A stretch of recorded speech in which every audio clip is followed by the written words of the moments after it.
مضت السنة تنفيذا لهذا الذي قاله رسول الله صلى الله عليه وسلم بأنه يستحب لجيران أهل الشخص الذي توفي أصدقائه من يلوذون به أن يصنعوا طعاما ويرسلوه إلى البيت الذي حدثت فيه الوفاة.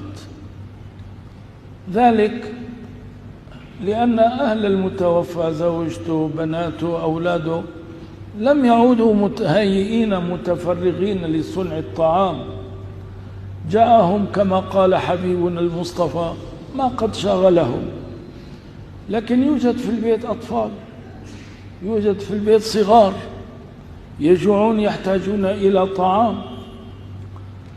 فكان من مقتضى الذوق العالي والخلق النبيل أن يهتم جيران أهل المتوفى أصدقاؤه من يلوذون بهم بهذا الأمر، فيصنعوا طعاما ويرسلوه إلى هذه الدار التي أصابتها النكبة. لكن الواقع المعروف اليوم أيها الإخوة نقيض هذا الذي أوصى به رسول الله صلى الله عليه وسلم في أكثر الأحيان، في أكثر البيوتات، لا نقول في الكل لكن في أكثر البيوتات تحدث الوفاة،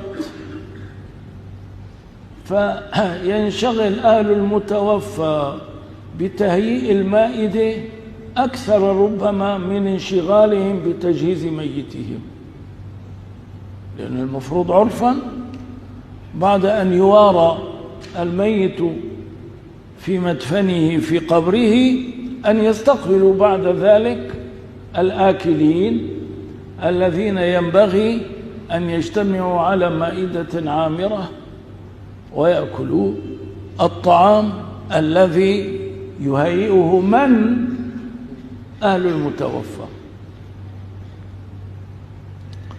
وأنا لا أعلم طعاما شرا من هذا الطعام يجتمع عليه الآكلون. أولا لأنه يتناقض مناقضة حادة مع السنة التي أوصانا بها رسول الله صلى الله عليه وعلى آله وسلم. ثانيا لأن التسبب لإعداد هذا الطعام يتنافى مع الذوق العالي، مع الخلق، لا أقول الإسلامي فقط بل الخلق الإنساني أيضا. ثالثا في الغالب يصرف على هذه المائدة من المال الذي تركه المتوفى، والمال الذي تركه المتوفى أصبح ملكا لمن؟ للورثة، وفي كثير من الأحيان يكون بين الورثة قصر صغار يعني، وإن لم يكن هنالك قصر كلهم كبار، البعض يرضون والبعض لا يرضون.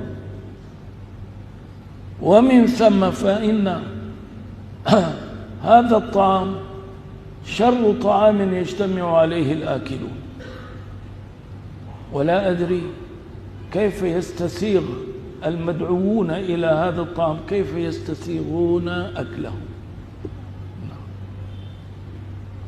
هذا الأمر ينبغي أن نبذل كل ما نملك لاجتثاث هذا العرف السيء ولإعادة الناس إلى حظيرة السنة النبوية. العكس تماما. البعض قد يقولون لكن في بعض الأحيان لا يكون هنالك قصر ويتم إعداد هذا الطعام بموافقة الجميع. نعم، حتى مع هذه الحالة هذه بدعة تتناقض مع وصية رسول الله صلى الله عليه وسلم. هم يفعلون هذا لماذا؟ لسلطان العرف. سلطان العرف يلاحقهم. إن لم يفعلوا ذلك امتدت ألسنة الناس عليهم بالقيل.